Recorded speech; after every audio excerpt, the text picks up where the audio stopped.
My topic is current physical activity guidelines, and I have to say that I'm not an expert in transplant or organ transplant, but I've been working quite a lot with this physical activity issues. So I try to focus on physical activity issues more, but then whenever possible, a little bit about this organ transplant issues as well. Why physical activity is of interest? As you can see, this is taken from the WHO global recommendations. As you probably know, that the physical inactivity is the fourth leading cause for or risk factor for global deaths, and that's one big thing. And it seems to be, it's not sure, Esko will talk you more about that, but it seems to be that physical inactivity levels are rising. Are they or are they not? That's a good question, but that's one issue also, that maybe if the inactivity levels are rising, we need to do something, and what is that then? We'll see. One other way of looking at this is the costs of these inactivity issues. This is very difficult to define how much or where the costs are coming from, but it's estimated that it's over in Europe, in these still 28 countries, but in Europe, in annually, it's about 80 billion euros per year, which is quite a lot of money, and politicians and people who are working with the money, they understand this kind of talk. Some kind of estimations there are that there are some almost 500,000 deaths per year can be maybe due at least to some kind of inactivity issues. And if this continues, it can be estimated that it will be in 2030 over 125 billion euros. So it's a really, really big issue, and this is one thing that really interests the politicians as well. But like I said, it's very hard to evaluate the true costs, but these are some kind of figures. This is one way of looking. This is an old one, but this is one way of looking, and how accurate this, no one really knows. But it shows you how many of the citizens at different countries, how much of the citizens we are filling the activity or guidelines activity levels in each country. As you can see, in Netherlands, in Holland, it's almost according. This is 2002, but it's almost half of the people, while the rest of the about 30, only 1 third of the population would fill the requirements if you look at the physical activity guidelines. But this is again just a good guess, I would say. This is not measured. This is based on the questionnaires, which are not necessarily the best way, as we can hear soon from Esko. But this is one picture that often stops people, that only 1 third of the persons are active enough. Okay. But then on the other hand, if we are worrying about how inactive people are, if you look at this kind of trends, and this is only for the 2002 and 2013, people are living longer and healthier life. And that's a good question. So how come, if we are really worried about the physical inactivity, how come then these kind of results can also be seen? Is there any explanations? Okay, some try to explain it so that, okay, these are older people, but the younger ones will maybe live less than their parents or something like that, but who knows? But this is a fact. We know that people are living longer, healthier, and so on. So do we really have to worry about physical inactivity? That's one thing. Or does it have to do something with this or not? But there are of course, some other figures that could confirm this kind of behavior on. Okay. Yesterday we were talking a little bit about physical activity versus exercise. Are they the same? Because often you misspell this. Often you confuse it so that people are saying that the exercise is the same as physical activity, which actually it isn't. Exercise can be defined in many, many ways. I like definitions, and this is just one way of defining. But it means that it's a planned and structured and repetitive bodily movement where the idea is to maintain or improve some of the components of physical fitness. I didn't take the physical fitness definition in here.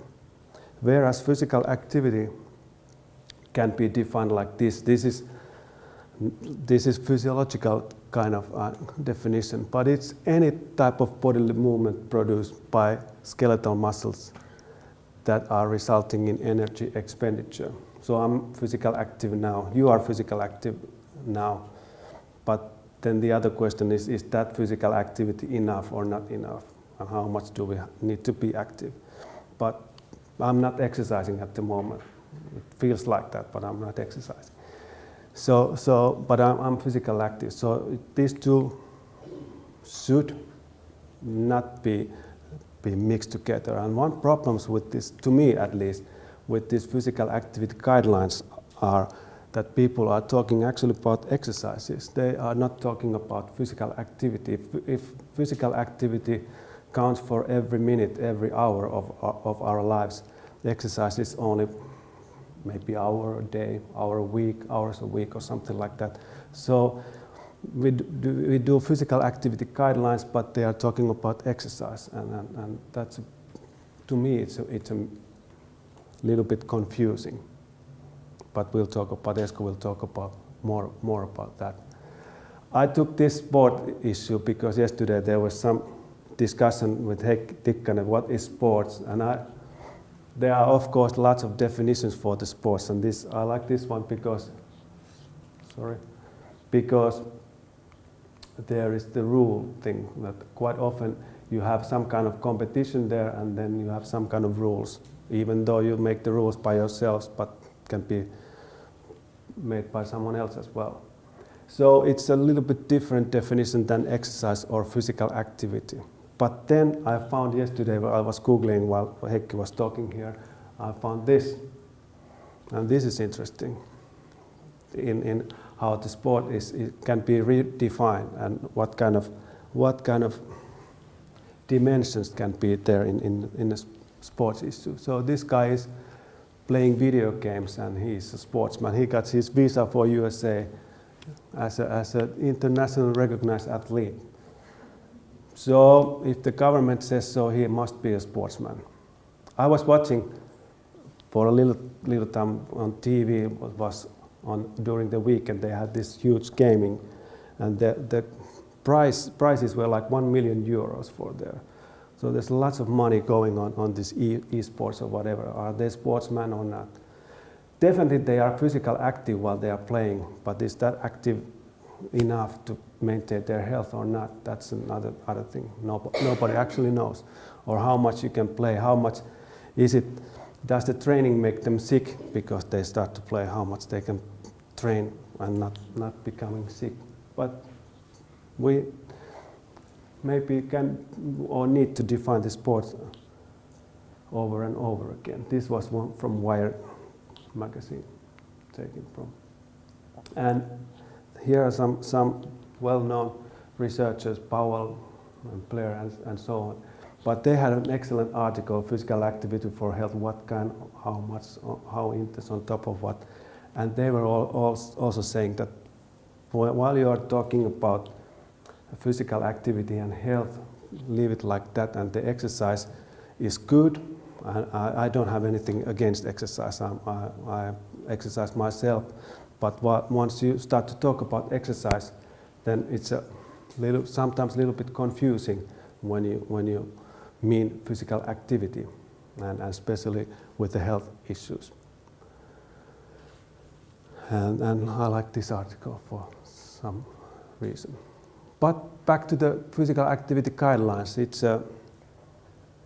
I can't say if the origin is from Finland, but this Karvonen formula you probably are aware of. Those were probably, am I correct, the first one. He realized that you have to exercise, you have to lift your heart level in order to gain something. And from there on, you can see, I don't read it through, but from there on it has been developed. And basically, the last or the latest physical activity guidelines are based on this US Department of Health and Human Services 2008, which was the last thing about when President Bush was retiring. This was the last probably things that were announced.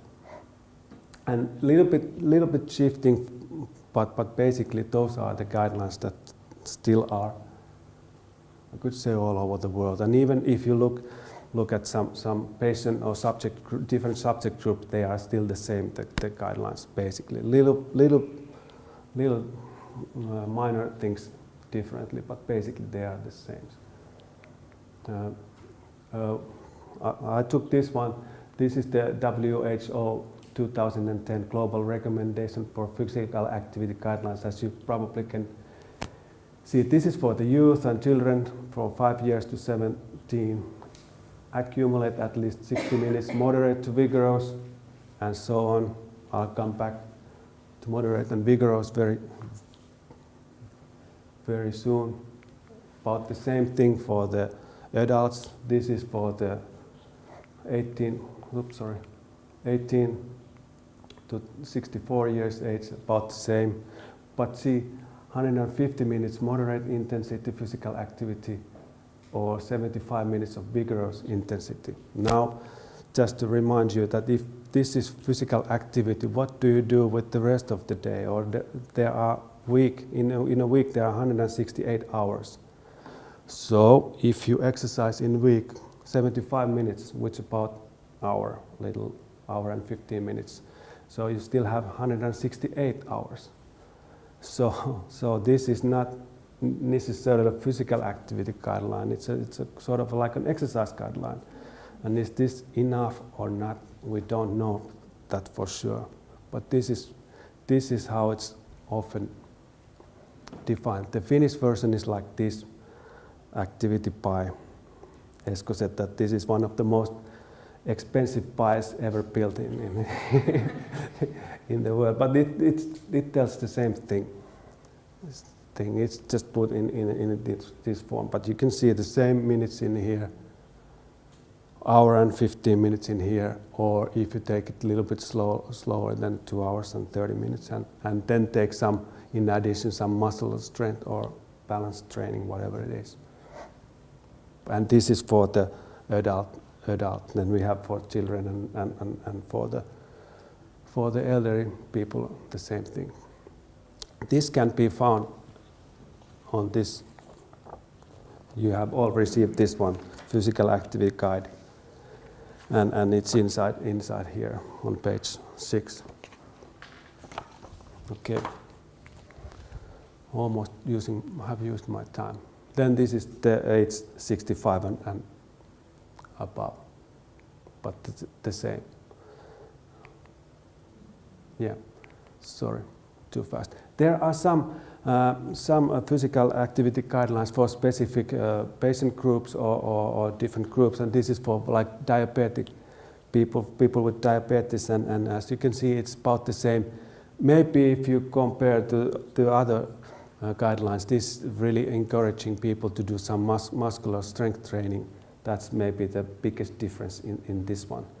So that if you build up your muscle mass, it's beneficial for the diabetes.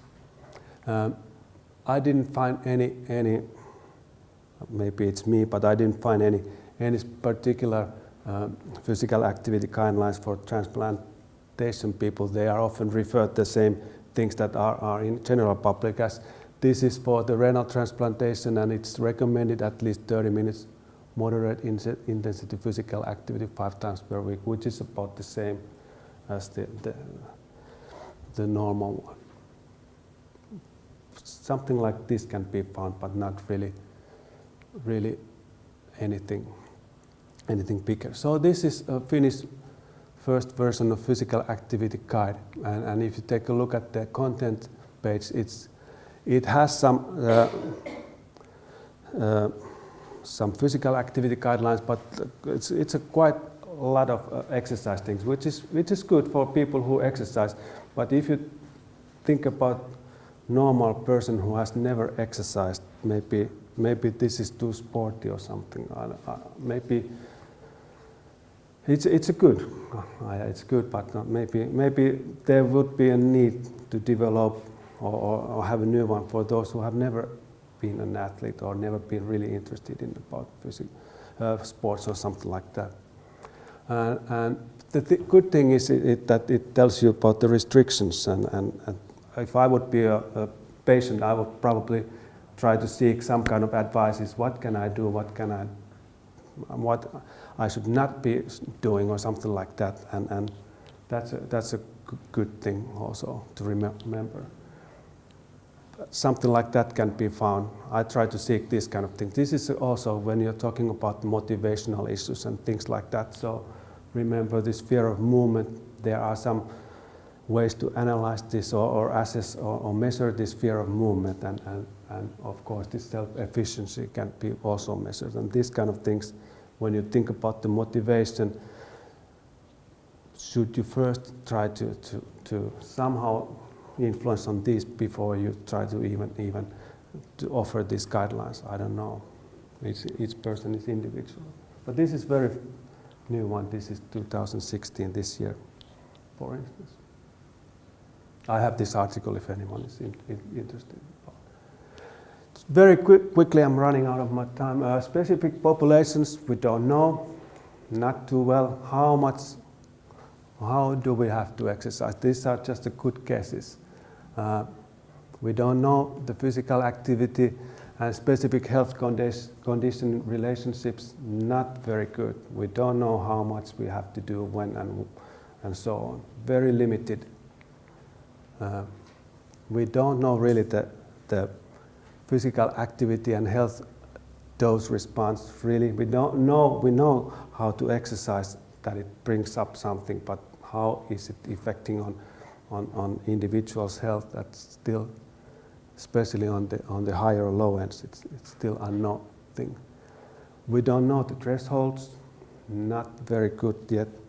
Especially anyone who's planning or doing any kind of prescriptions, you should know the duration, intensity, frequency, and volume. Those things has to be on your program, but still we don't know. They say that you should do this on 10-minute bouts, but it's because of there has been no studies, smaller bouts than that. Maybe a few studies, but not really that studies that we would be able to. For instance, if you take stairs, would that be enough? If you take them like 10 times per day, who knows? Maybe that's enough, because you lift your breath and everything when you go up. Maybe I'll talk. I have a small time to talk tomorrow. Maybe I'll talk a little bit about that tomorrow. Prevention versus treatment. We don't know too much about that. And sedentary, what if you are just doing all the activities that the guideline is telling you, and the rest of the day you are just lying down and maybe you're doing some watching TV? Is that enough or not enough? And then we don't know about these temporal trends, yoga, whatever is going on currently, how they are affecting on for instance, population-wise and so on. Esko will talk more about this. I'll quickly skip these ones, but this is something that really sometimes stops me, because quite often this physical activity is defined so that you give the absolute intensities. Okay, and it's defined like this, that light intensity is 1.5 to 2.9 METs. Esko will say something about METs. Or the moderate is defined to 3 to 5.9 METs, and they are the same for these people. They are the same for this lady and the same for this lady. Does it make any sense? To me, it doesn't make any sense. You give this lady that this is moderate, and maybe she can even tolerate that. Maybe it's the highest that she can reach. I doubt. Okay, this old lady looks like she can reach it, but quite often you can see that the maximum capacity is under 6. So if it's not moderate, then it exceeds the person's capacity in many cases. So you could easily say the same way. You have 5 kilos, that's light. You have 10 kilos, that's moderate, and you have 15 kilos, that's heavy or vigorous. For some people, you know that this person probably cannot lift 15 kilos. So for that reason, and then you can do the same for occupational work. I'll skip this very fast. For that reason, we need this relative intensity, which means that we have to know the person's capacity somehow. We have to estimate the person's capacity, whatever way it is. And then we can say what the moderate or what the vigorous is. And in this picture, you can see that the same intensity walking for some people, there are the capacities. For this person, this is like a very hard or exceeds the capacity for this person, where the same walking for these persons who are in perfect shape or good shape, it's a light or very light, the same walking pace for these people. So it really depends on the person's capacity. 6-minute walking test, corridor walking test, different tests. You can test people without testing them. Then you can ask them by some notes, or you can use some heart rate if that's possible, or whatever. There are many ways of testing this. There are some suggestions how the relative loads. They can be estimated from the heart rate reserve, from the maximum heart rate, or your perceived exertion, this Boris scale, or if you are doing exercises with the gym, repetitions, maximum repetitions, or you can put it on that way on meds, from the maximum meds. Okay, and this is what Esko will talk you more about. In a day, really, there are these 24 hours, and if you really want to know about the physical activity and then try to give some medicine, we have to know about the 24 hours, otherwise it's impossible to give the medicine. And for that reason, I'll skip this one. Canadians have done new guidelines. This is a 24-hour movement guideline. It's a start. It's not a very, how should I say, it's not very useful yet. There are lots of gaps, and they have one page on their this publication. They have one page of listed one page of what's missing here. But still, they have tried it. They have this sweat, which means vigorous. Then this depth is a light physical activity, sleep and sit. And this is for the young people, for the 5 to 17 years old. And we need this kind of activity guidelines for the adults and for the elderly people and any other. But this is the first guideline that I've seen that really tries to understand this 24 hours, 7 days and so on. That ends my presentation, and Esko will continue. I exceeded my time a little bit. Yeah. Okay. Thank you. Any questions now? We can discuss later on after this.